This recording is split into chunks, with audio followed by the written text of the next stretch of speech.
Level 1, the dreamer. You're 9 years old. You are standing in a field watching an air show. A jet screams overhead, so low you feel it in your chest before you hear it.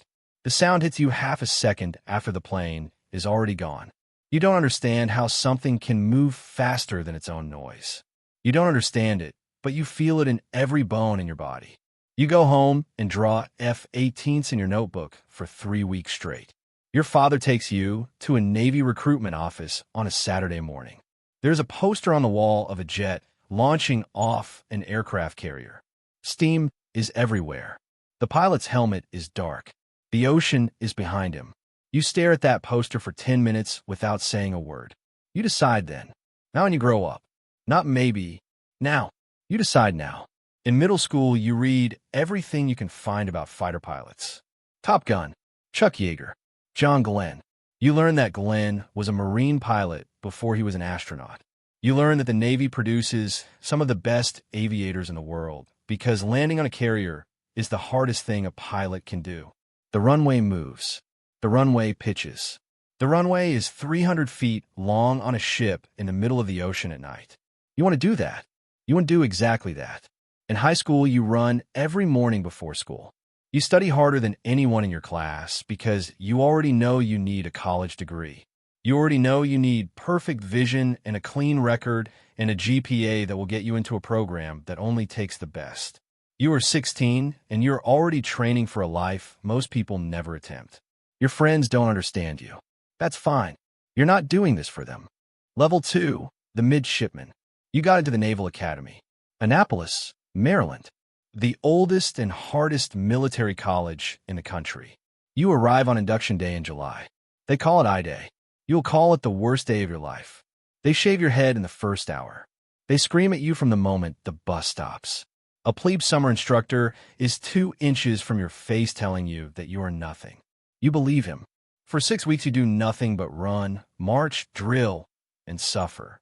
You learn military customs and courtesies. You learn how to fold a uniform into a perfect rectangle.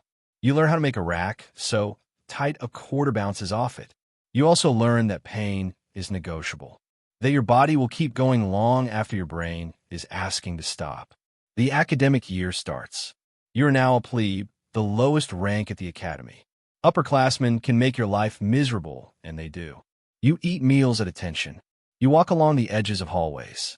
You are expected to know the menu for every meal, the day's headlines, the number of days until graduation, and any other random fact an upperclassman decides to ask at any moment. You take calculus, physics, electrical engineering, navigation, and leadership courses simultaneously. You are also required to play a varsity or club sport. You are also required to participate in extracurriculars. You sleep 5 hours a night for 4 years. You select aviation as your service assignment in your junior year. Not everyone gets aviation. You need grades. You need fitness scores. You need a clean medical record and a flight physical that passes every test they throw at you. You pass everything. You graduate. The entire brigade throws their covers into the air. You commission as an ensign in the United States Navy. Your mother is crying in the stands. Your father is wearing a tie for the first time in 3 years. You are 22 years old. You are not a pilot yet. Not even close. Level 3, the student naval aviator. You report to Naval Air Station Pensacola, Florida. They call it the cradle of naval aviation. Every Navy and Marine Corps pilot who ever flew started here. The ghosts of every aviator since World War I are in the air at Pensacola, and you can feel them. Primary flight training begins in the T-6B Texan, a turboprop trainer. Not a jet. Not yet. Your first flight, the instructor takes control and puts the aircraft into a spin. The earth rotates in the windshield. Your stomach is somewhere over Alabama. He tells you to recover. You recover barely. He says do it again. You do it again. Better this time. You fly every day for months. You learn coordination and feel and energy management.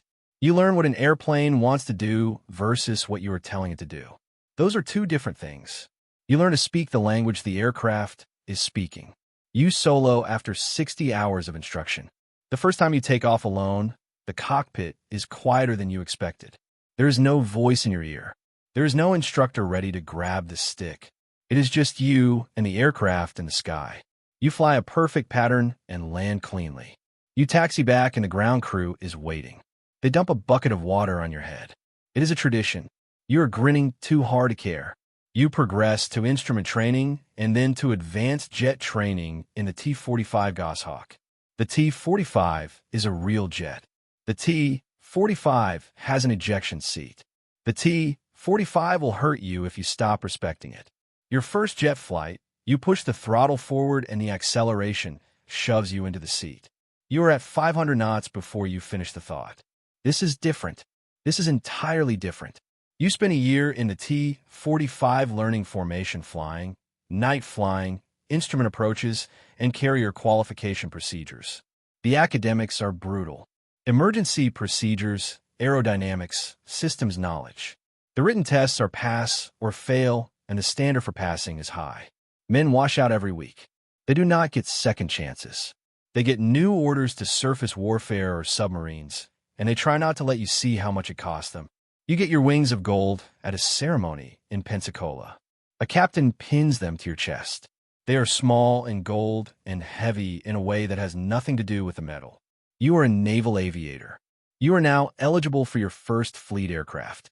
You are 25 years old, and the hardest flying of your life starts now. Level 4, the Fleet Replacement Pilot. You are assigned to the F divided by a -18 F Super Hornet. The Fleet Replacement Squadron teaches you to fly the aircraft that will be your life for the next decade. The Super Hornet is 56 feet long. It weighs 66,000 pounds fully loaded. It can exceed Mach 1.8 and pull 9 times the force of gravity. At 9 gs, your body weighs 9 times its normal weight. The blood drains from your brain toward your feet. You have 5 to 7 seconds before you lose consciousness. You wear a G-suit. It squeezes your legs and abdomen automatically when the GS build, forcing blood back to your brain. You tense every muscle in your lower body and breathe in a specific pattern. You do all of this while simultaneously flying the aircraft, managing sensors, talking on multiple radios, and trying to kill whatever is trying to kill you. It takes 8 months to become capable in the Super Hornet. Capable, not good. Good takes years. You learn air-to-air combat, how to turn inside another aircraft, how to force an opponent into your weapon's envelope, how to defeat missiles, how to use the radar and the infrared search and track system and the tactical data link that shows you every aircraft within 200 miles on a single screen. You learn air-to-ground attack, how to put a weapon on a target from 20 miles away at 500 knots while threading through surface-to-air missiles and anti-aircraft artillery. How to do it accurately enough that you hit only what you are supposed to hit. You also begin carrier qualification. CQ. The 2 letters every student aviator has been dreading and dreaming about since Pensacola. You fly out over the Atlantic and find the USS George H.W. Bush. It looks like a parking spot from altitude. It looks like a postage stamp from the approach. It looks like a knife edge when you're 100 feet above the water and the deck is pitching in 4-foot swells and the landing signal officers are talking you down and you have to fly the aircraft to within inches of your sight picture or you'll miss all 4 wires and have to go around again. Your first carrier trap, you hit the 2-wire. The aircraft goes from 150 miles per hour to 0 in less than 2 seconds. The shoulder straps cut into you hard enough to bruise. You sit in the cockpit for a second before anyone says anything. You qualified. You are a carrier aviator now. Welcome to the fleet. Level 5, the junior officer. Your first squadron, VFA 143, the Pukin Dogs. Oceana, Virginia Beach. You're a junior officer now. You're the lowest ranking pilot in the ready room. There are commanders and lieutenant commanders who have been flying for 15 years, and they know it. You know it too. Your first deployment is a 7-month cruise to the Persian Gulf on the USS Dwight D. Eisenhower. 7 months at sea. 7 months of flying every day or every other day over Iraq and Syria and the waters around the Strait of Hormuz. 7 months of watching for threats that may or may not be there. 7 months of being ready to kill or be killed on 30 minutes notice. You fly combat air patrol. You circle for hours watching for anything that shouldn't be there. Usually nothing is. Sometimes something is, and the radio goes to a different kind of quiet, and everyone's breathing changes. You fly close air support over Afghanistan. You talk to a forward air controller on the ground. He is a special forces soldier lying in a ditch while people shoot at him from 200 meters away. He gives you coordinates. He gives you clearance. You roll in, and the building disappears, and he tells you the contact has stopped. You pull off the target and climb back to altitude. You do not feel what you expect to feel. You feel focus. You feel the aircraft. You feel the mission clock. You process the feeling later, much later, and it is complicated and you keep it to yourself.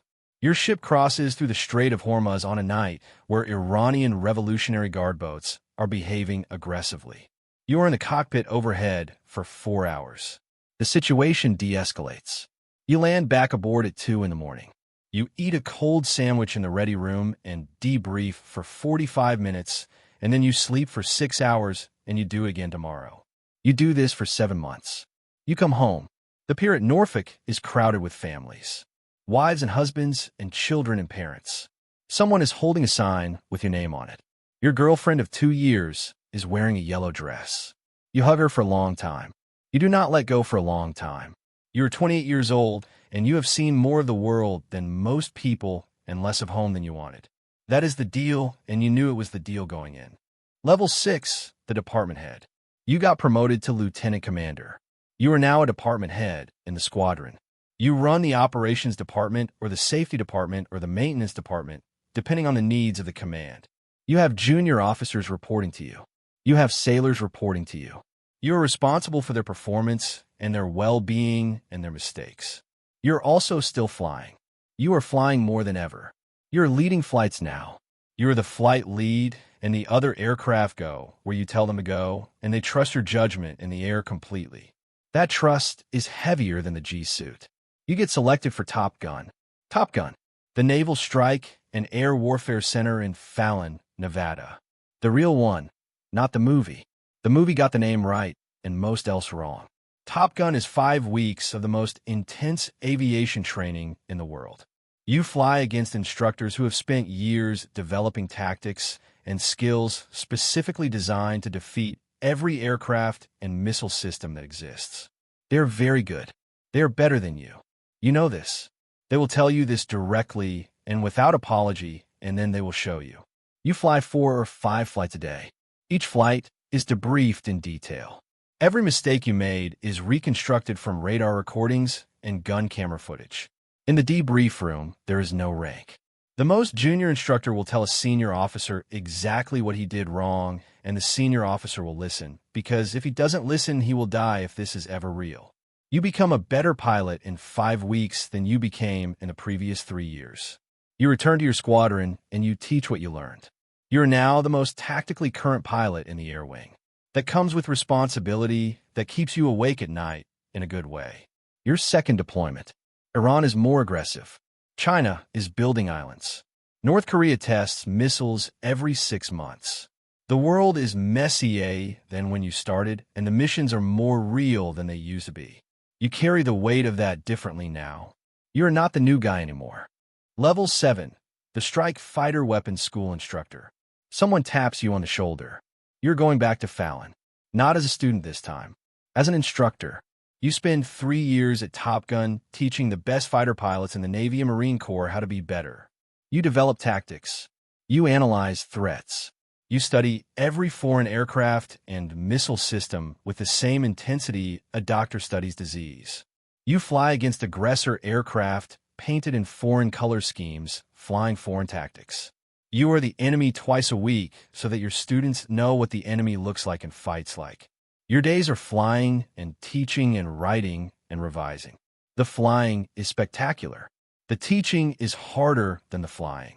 Taking something you do instinctively at 500 knots and translating it into words that a pilot who doesn't have your instincts yet can understand and apply.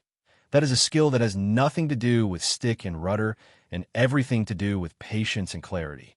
You brief for 2 hours before every training flight. You fly for an hour. You debrief for 3 hours. The debrief is where the real learning happens. In the debrief, you watch yourself make mistakes on video, and you explain them out loud, so everyone in the room understands what not to do. The culture at Top Gun does not allow ego in the debrief room. Ego in the debrief room gets people killed in combat. You left your ego in the parking lot on your first day, and you never picked it back up. You also get married. Finally, your wife is a Navy nurse. She understands deployments and long hours, and the look in your eyes when you come back from somewhere you can't talk about. Most people don't understand that look. She does. That is worth more than you can say. You're 35 years old. You have 4,000 flight hours. You have trapped aboard carriers more than 800 times. You have dropped weapons in combat. You have brought every aircraft back that you ever took off in. That last fact is something you think about on nights when the wind is up. Level 8, the commanding officer. They give you a squadron. Strike Fighter Squadron 31. The Tomcatters. You're the commanding officer. You are responsible for 24 aircraft, 500 sailors, and 40 pilots. You are responsible for their readiness, their safety, their morale, and their performance in combat if combat comes. You are CO for 2 years. The CO tour is the greatest and most exhausting job in naval aviation. You fly with every pilot in the squadron to assess their skills personally. You know every sailor's name. You know who is struggling at home and who just had a baby and who is one bad fitness report away from being forced out. You know who will do something extraordinary in combat and who will crack. You carry that knowledge alone because there is no one to share it with, and it would not help to share it. You lose an aircraft on a training flight over the Atlantic. Engine failure on takeoff. Your pilot ejects successfully.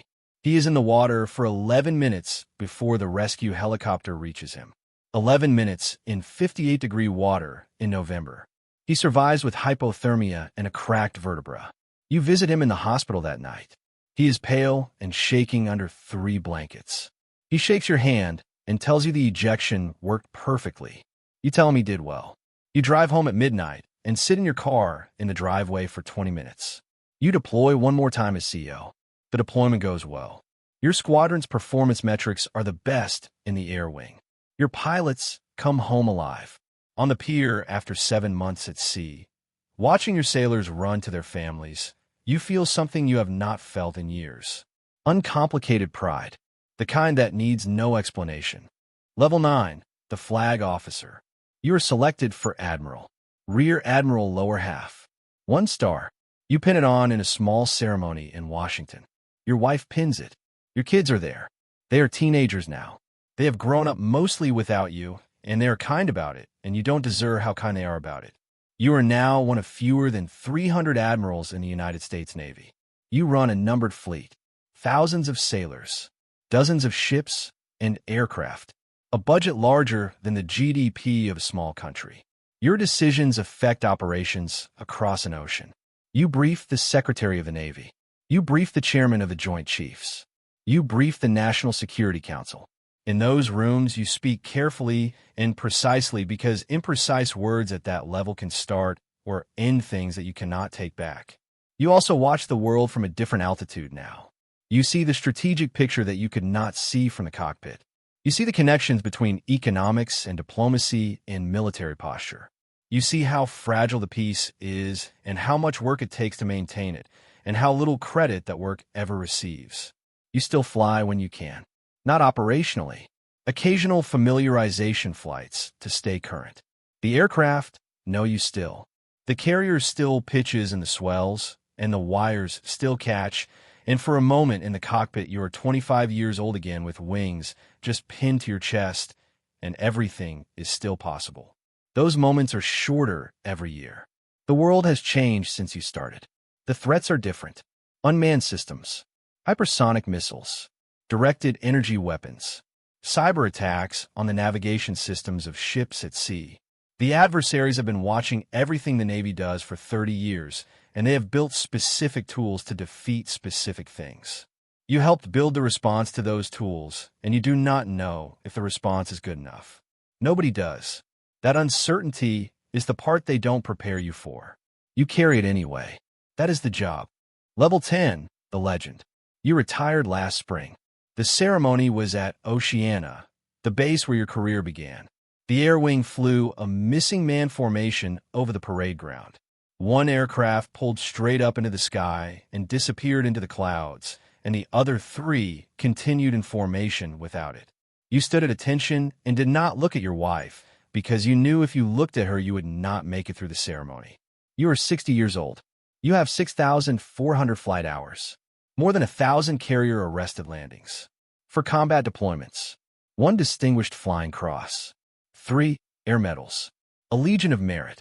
Medals that civilians see and think of glory, and that you see and remember specific days, specific aircraft, specific calls on a radio that you will hear for the rest of your life. You live in Virginia Beach now. The house is 2 miles from the water. On some mornings, you can hear jets from the base. You stand on the back porch and listen, and you track them by sound the way you always have. You know the sound of an F-18 at altitude versus low level. You know the difference between a climbing turn and a level acceleration. Your ears still speak that language fluently. Your body is the cost of the career. Your back is wrong from 30 years of ejection forces and carrier landings. Your hearing is 30% gone in your left ear. Your knees ache when it rains. You paid the toll cheerfully, and you would pay it again. You would pay it twice. 3 of your former students are currently flying combat missions somewhere you cannot name. You know this because you still have friends in the community. You think about those pilots sometimes in the quiet of the early morning. You know what their night looks like right now. You know what the carrier looks like at 3 in the morning when the deck is wet and the ceiling is low and they are bringing it aboard on instruments alone. You were them once, and someone before you was you. You mentor young officers when they ask. You tell them what nobody told you. The jet is the easy part. Leading people is the hard part. Taking care of your family while serving your country is the impossible part, and you must do it anyway. Find the pilots who are struggling and bring them along. Visit every sailor who ends up in the hospital. Write letters to the families of anyone you lose. Write them yourself, by hand, every word. They listen. They don't fully understand yet. They will. Your granddaughter is 4 years old. Last week she sat in your lap, and you were watching an air show on television. A Super Hornet came off the carrier and climbed vertically until the afterburner was a small star in the sky, and then it was gone. She pointed at the screen. She said, "I want to do that." You looked at her for a long moment. You said, "Then you will." Somewhere over the Persian Gulf right now, a 26-year-old pilot in a flight suit the color of the ocean is sitting in a cockpit at 2 in the morning. The ship is moving beneath her. The sky is black. The instruments are green. She is checking her switches for the 4th time, because on the carrier you always check 4 times. She is terrified and ready, and she would not be anywhere else on Earth. She is about to launch. The cycle continues. Below the ground, we got the need for speed inside our